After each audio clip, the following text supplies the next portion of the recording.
Le vamos a colocar un simulador de turbo para ver cómo suena la F300, ¿sí? Con este simulador de turbo, que lo que hace es como un silbato, más o menos. Y en lo que salen los gases del escape, pues genera como un sonido de turbo, ¿ok? Vamos a ver si es cierto. Más o menos aquí en Ecuador vale como 10 dólares americanos esta piecita de aquí. Hay unos más pequeños que valen, creo que 6 dólares, si es que no estoy mal. Ok, una vez instalado, el simulador de turbo más o menos queda así.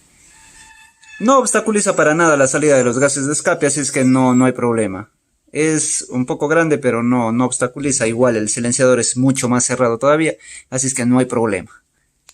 Listo, queda más o menos así. Ahora sí vamos a escuchar cómo suena la F300 con simulador de turbo. Vamos a ver.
Ok, más o menos hace una especie de silbido, me gusta bastante, simula bastantísimo a tener un turbo cargado, es como un chillido de aire que sale, realmente es bastante bonito el sonido, a mí al menos en lo particular me gusta bastante, de este tamaño mediano creo que es más que suficiente para una moto de este estilo, la verdad queda bastante bonito y queda con un muy buen sonido.